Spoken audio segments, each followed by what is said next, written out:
Let's get into it. Sold Not For Sale podcast. Coach Colin here. We got Joe Rogan discussing the Diddy trial. And past what Joe Rogan has to say about the whole thing, I'm going to be showing you guys some information about what's been going on, including one thing that I found absolutely astounding about the trial and who's at fault for this crazy thing that's happened in the trial. CNN. You will not believe what CNN has done to compromise this trial, which I find just pretty crazy that they've done something like that. You already saw Joe Rogan on the screen. You're going to see him on the screen again. Let's play this clip, and then I'm going to jump into showing you a bunch of stuff that's going on in regards to the trial. Diddy is a wild boy. Wild boy. Let's get into it. On me. Hey, Goebbels, can we get rid of this cracked out Hitler here? He's making us look bad. And who would have ever thought that in 2025 Kanye has it in a song? My God. We're like, what is the next crazy thing that's going to explode in the news? Is Bill Clinton's going to have an like, what is going to happen? What is the next thing that's going to make us all go, what the like, what the is going on? It's coming. Like, you know, how many guys were on video saying, "Ain't no party like a Diddy party"? How many people like openly talked about being there? LeBron? Yeah, how Ashton Kutcher, all these people. Like, you guys all went. You didn't see nothing? You didn't see nothing? Yeah. Donnell. Donnell went? Yeah. Did he? Of course he He's did. on TV, Donnell like, trying to defend himself. Is he really? Yeah. Is he trying to defend himself right now? It's pretty funny. I got to call him up. Donnell, you got to back away from that. Isn't there a video with Kamala? She was at one of the Diddy parties? Isn't she in the background with... It might have been the difference between Diddy parties and freak-offs. Oh, my God. They're giving him shit, too, because he's sitting in his Oh, the guy from Chappelle Show? Yeah. And then He's in between Dave's his there, legs. too. And then Russell Simmons, too. Oh, boy. But is that at a party, or is that just a group of them together? They were, like, on a yacht or something like that. Okay, but that's not the Diddy No, party. yeah, it's not like they were, like, at a I think... You think Diddy was rogue, or Diddy was like a Epstein type, That's a good working for question. somebody? That's a good question. Well, it would be a 'Cause he had the great juice way to, on a lot of people. compromise. Aaron wanted to say Mossad just now, and he controlled himself. I'm telling you, this guy's deep. He's deep. I need to hear a episode with him just completely uncensored, just going in. I need Eddie Bravo and Aaron Rodgers to sit down for 3.5 hours. I need it. Compromise celebrities, yeah, Yep. and get them to say whatever you want them to do. Get them to do whatever projects you'd like them to do. And you know, if you're a bunch of other celebrities are there, you're like, oh look, Bill Clinton's here. This is fine. Yeah. This is cool. Look at this. Like, Brad Pitt's here. Oh, this is cool. You don't even think there's anything wrong with being there. Meanwhile, you're getting drugged up and filmed, and then they're passing out punch. Have some punch, Aaron. And you have some punch, and all of a sudden you're like, I'm feeling really good. I just feel amazing. You're all mollied up. You don't know what the you're doing. Probably a combination of things they give you. And it's all being filmed. Crazy. Now, if that's not an intelligence agency operation, it's just one evil super genius who figures out how to compromise everybody by providing this crazy freak-off party. Everybody's got to put their phones away. Okay, we're going to put our phone away. No one's going to know anything. Yeah, I mean, he's going to get cameras everywhere. It's just one guy doing that. What a diabolical human being. Yeah. He seems pretty diabolical. He's probably working with somebody. Or for somebody. Maybe. And maybe he just got too far out there. Some of the that came out in the trial, though, like he's forcing his girlfriend to have sex with prostitutes while he was sitting there jacking off with a bandana on. She'd rub the jizz on his nipples. Like, what are we even talking about? But what's he... Not a bandana. He was wearing a hijab. I said it. That's what he was wearing. Not a bandana. A full round the head, only eyes showing hijab. Crazy. About. But what's he going to go away for? Like, what's the charge? Good question. Is it Good is it question. kidnapping, or is it... I don't think he's even being false charged for imprisonment, beating or- her up. Like the video of him beating her up, he's not even getting in charge for that. Megyn Kelly said that. She said, Who's got all the videos? yeah, what's in the videos? What's that about? I mean, what would happen What would happen We need if we got Candace, videos we need of, Candace to do a deep dive. if we got videos of thousands of celebrities just each other and sucking and taking Molly, and guys are passing them around like. Combs pleaded not guilty to the new superseding indictment, which added 2 charges to bring the total to 5. He's charged with racketeering, conspiracy, transportation to engage in prostitution, and sex trafficking. So he's not being charged with the assault. The sex trafficking is the worst. But he could get charged with it in the future. It's not like they can't charge him with more stuff. That's what needs it. Alleged use threats, force and coercion to get victims to engage in sex acts, once allegedly dangling a victim over an apartment balcony, according to prosecutors. Jesus Christ. Okay, ex-Diddy bodyguard says witnesses went missing before trial, said he was poisoned 3 times. Did you find the cyanide thing? Well, I was trying to read this. I think it's right as you said that. Sorry. But if you put it in... Oh, it's right there. It says says, it here. I've been poisoned 3 times. Toxology report showed cyanide. Yeah. Whoa. Cyanide metabolizes into pneumonia in your body. So I've had pneumonia on 3 occasions, he claimed. Big homie. Big homie. These problems didn't start for me until I started to speak out about people like this. You know, it's been a hard time to line up this interview because the last time I was scheduled to be in this interview, randomly our car got hit from the side by a blacked out vehicle with no license plate. That happened 3 times this month so far. Somebody didn't want me to do this interview. Like, holy man. Woo! But put it into grok, cyanide poisoning pneumonia. Because I think it's not just him saying that or this article saying that. I think that's a real thing. Do we like grok? Yeah, it's pretty good. I mean, I think all of them are dependent upon the information that's out. So The danger is that people are only like, if I'm on X and there'll be a story, the comments underneath are all saying, "Is this true?" at grok, right, or whatever, and grok jumps in. Yeah, but like, who's putting the information into grok? Well, grok's getting the information from the entirety, I believe, of the internet, and some of the entirety of the internet is lies and official lies, like that have been accepted as truth by organizations. So that's a problem.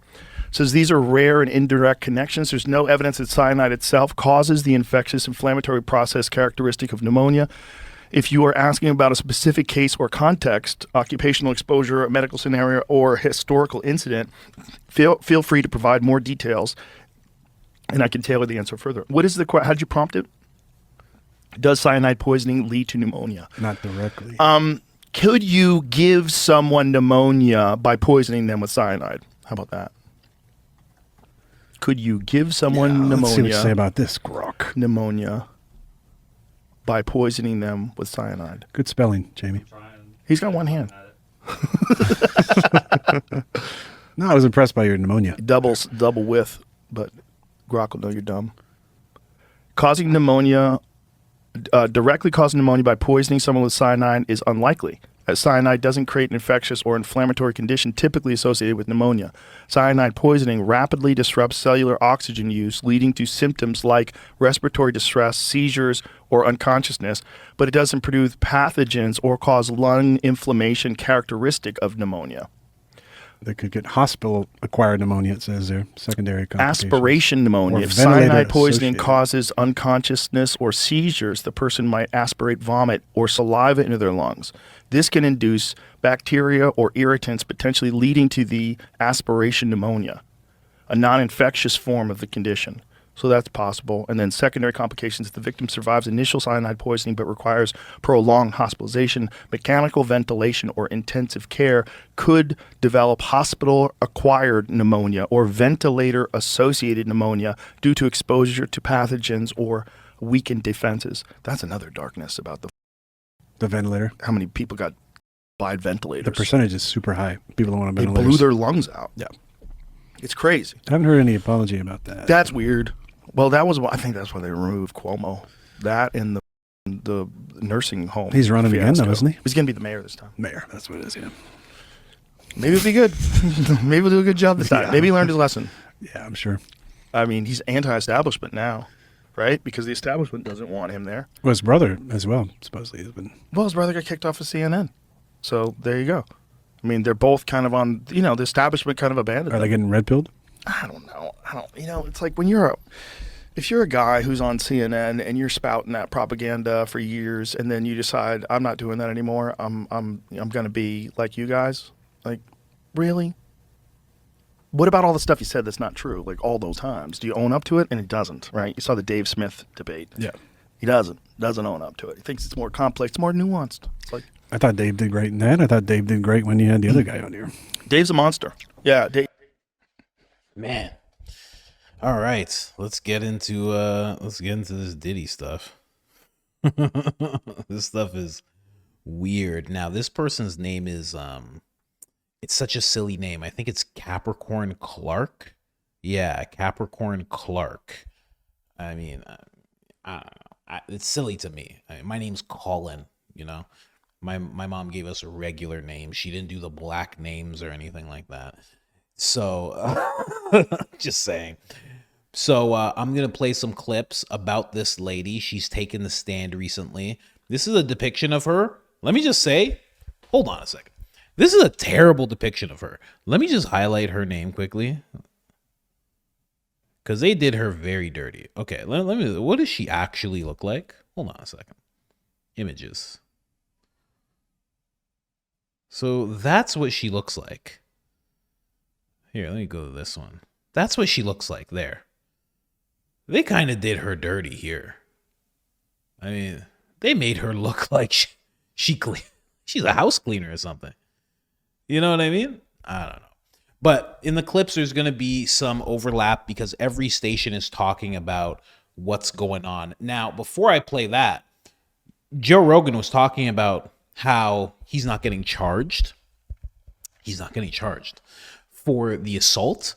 If you follow both of my channels, you probably saw, months ago, I did a story covering the assault that he did on this girl that was his girlfriend, fiance, Cassie, where he ran down a hallway with just a towel on. He grabs her, he assaults her.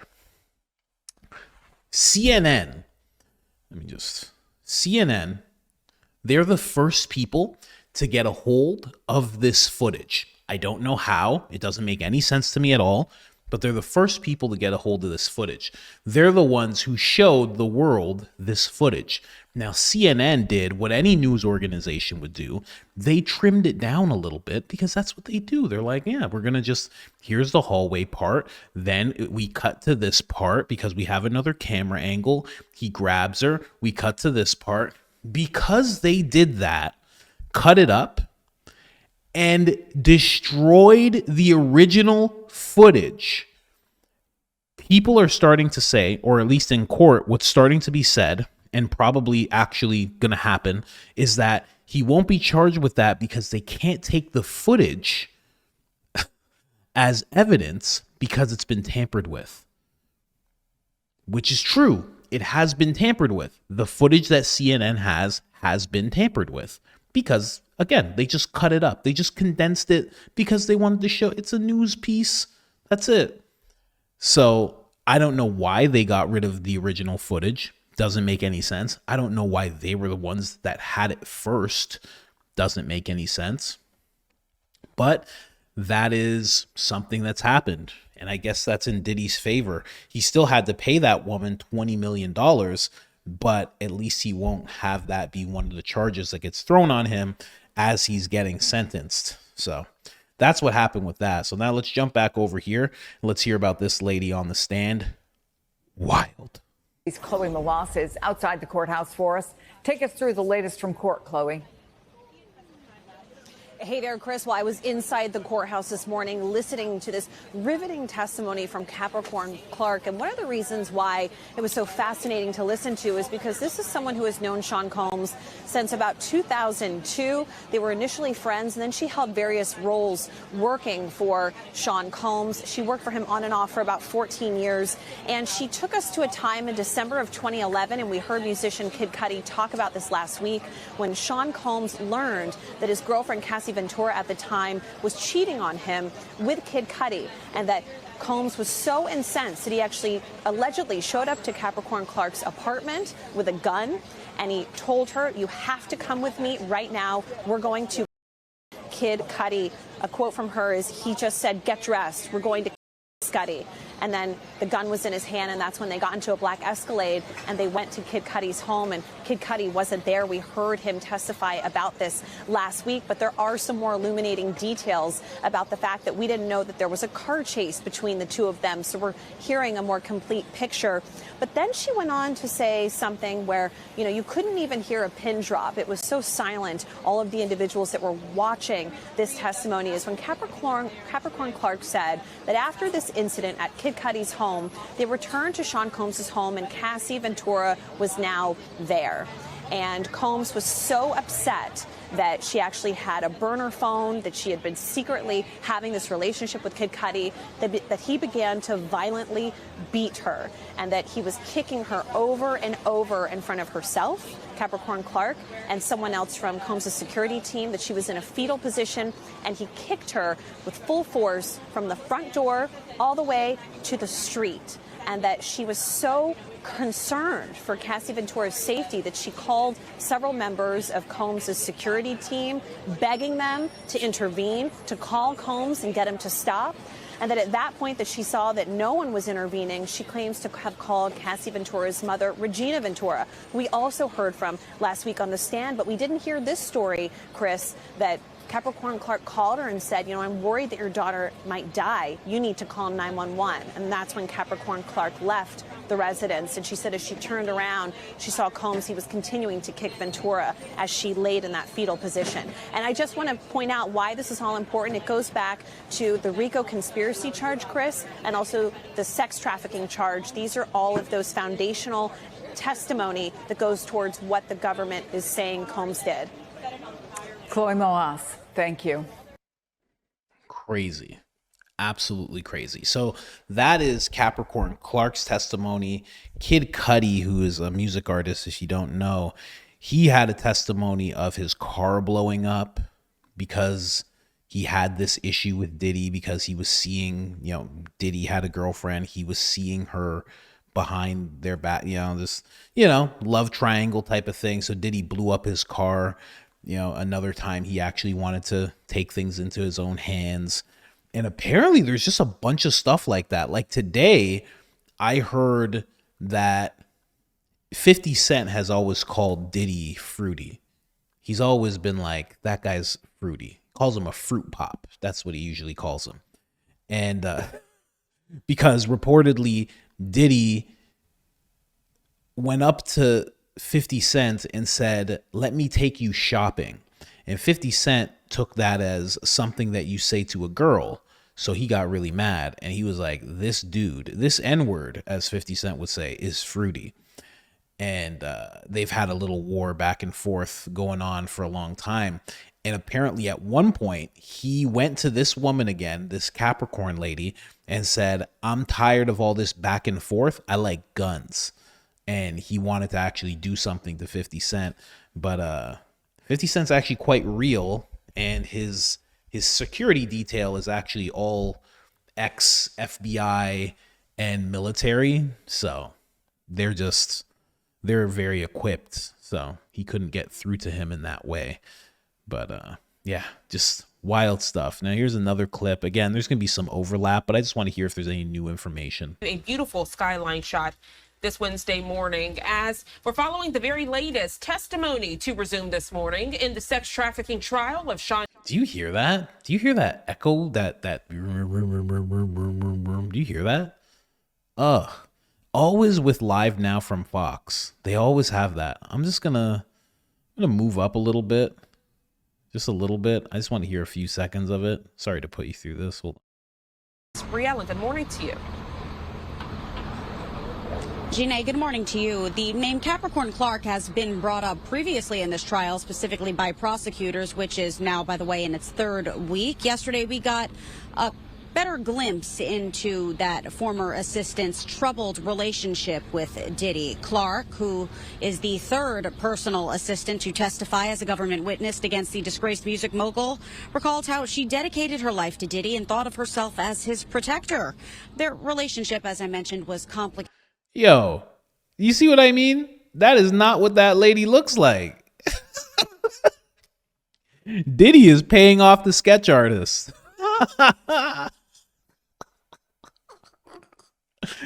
This is crazy. His protector. Their relationship, as I mentioned, was complicated.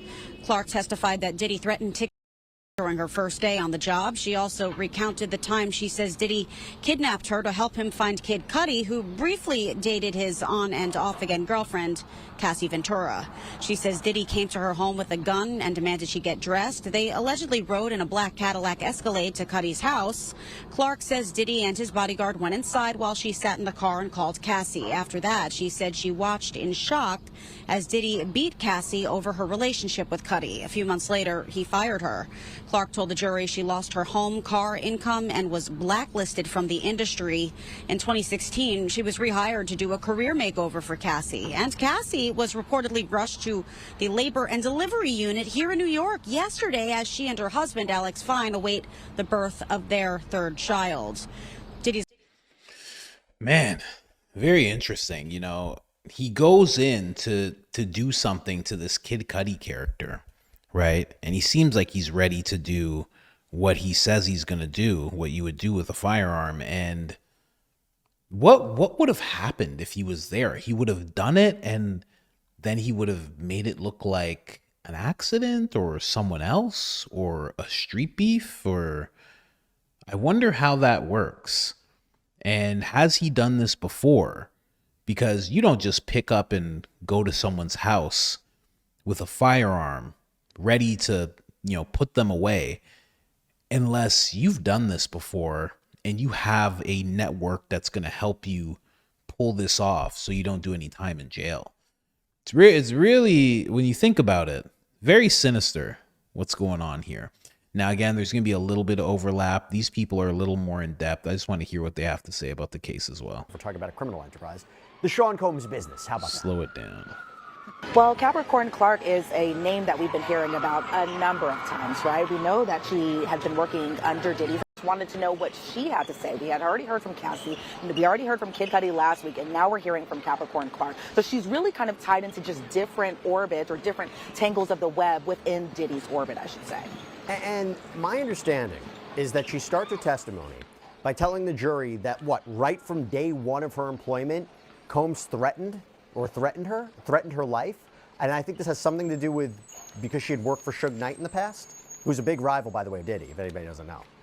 I know people don't know kind of the rivalry, how it started between Diddy and Suge Knight. It's like you're living under a rock, essentially. But I thought it was interesting, just Capricorn Clark's connection to Suge Knight, and that she said that Suge Knight is the father of her best friend's children. Now, she didn't name who this best friend was while she was testifying today, but she did reveal that she had previously signed with Death Row way before she had worked with Bad Boy. So when she was hired at Bad Boy, of course, Diddy was going to have a conversation with her, and the conversation, according to Capricorn Clark, was pretty tense from what she had described. So she said this conversation that they had was just on her first day of the job as a personal assistant. So this was around the 2004 time frame. And she said on that first day that she, Diddy, and one of Diddy's security guards named Paul Alford, who we have known about for a while now, he's actually referred to by other witnesses as Uncle Paulie, that Diddy, Capricorn Clark, and Uncle Paulie all went to Central Park. And Central Park's a great place, right? But this conversation that was had at Central Park, not a great place, or not coming from a great place, according to Capricorn Clark's testimony.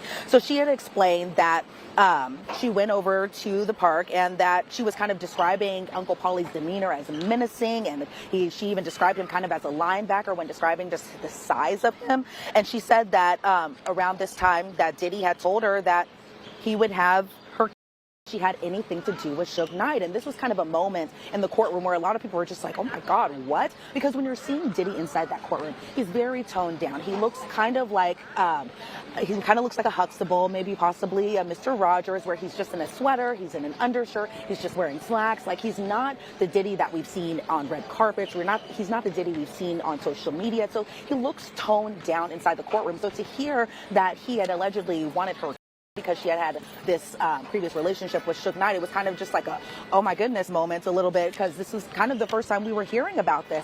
But according to Capricorn Clark, when this alleged threat was being made, that Diddy appeared very calm during this. And again, Uncle Paulie was calm, and Capricorn Clark has said Uncle Paulie didn't say anything when Diddy had allegedly made this threat. Instead, Uncle Paulie remained calm. He was stoic. But Capricorn responded to the threat saying, we'll have to see. And Capricorn admitted while she was on the stand that she should have been more transparent. You know, hindsight's always 20/20, but she said she should have been more transparent just about the overall relationship with Suge Knight. Because, again, Suge Knight and Diddy go way back and not in.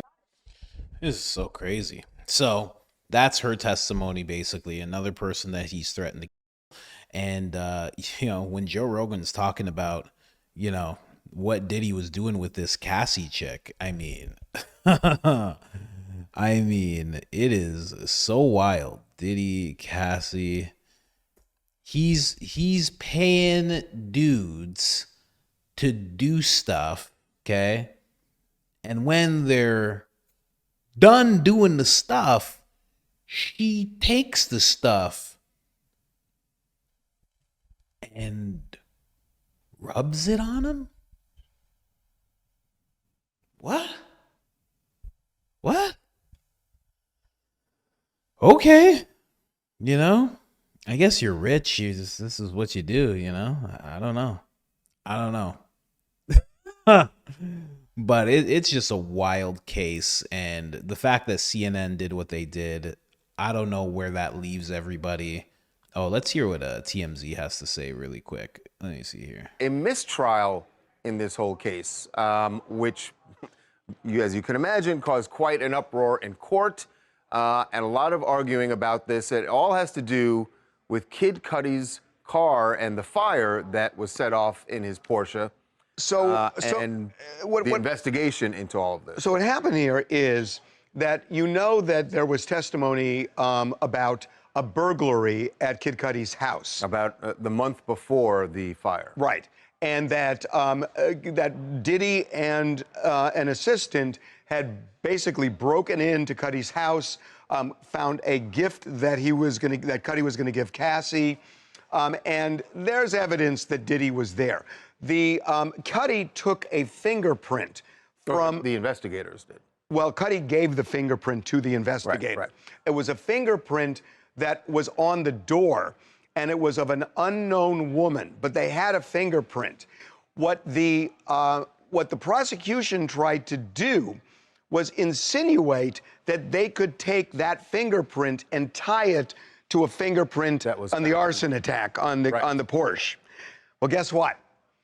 Cudi's fingerprint that he took off that door was gone. Was destroyed. Gone. At some point, that after it was in police custody, that was destroyed. And when the prosecution raised that during the testimony from an arson investigator, the defense said, hold on a second. It's like the scene is, wait, you're out of order. This whole court's out of order. They were very upset and felt that this was grounds for a mistrial because they had, what they felt is the prosecutors were insinuating Diddy somehow had something to do with the destruction. Which is sort of like losing the Cassie video in 2016 at the Intercontinental. Yes. There's two big issues with presenting this kind of testimony. So, yeah. So they tried to move for a mistrial. Just so you know, the mistrial got they pushed that aside. The judge actually denied request for a mistrial. That's absolutely not going to happen. It's so funny. I have a friend, close friend. He's like a brother, and he looks like Diddy. Like, he is the same complexion. They wear jewelry the same, glasses. They look the same. Like this, they look so similar to the point where people would call him Puff. And what do they call him now? You know, you got to move away from that nickname. You got to move all the way away from that nickname. Do not, somebody calls you that, you got to say, do not, no, not anymore, buddy. Don't do that. But let's listen to this. This is R. Kelly's lawyer, okay? This is what R. Kelly has to say about this whole thing. And it might be the reason why this case is just puttering along when there's so much substantial evidence and you think it would just be open and shut. Listen to this. What do I think about this thing with P. Diddy?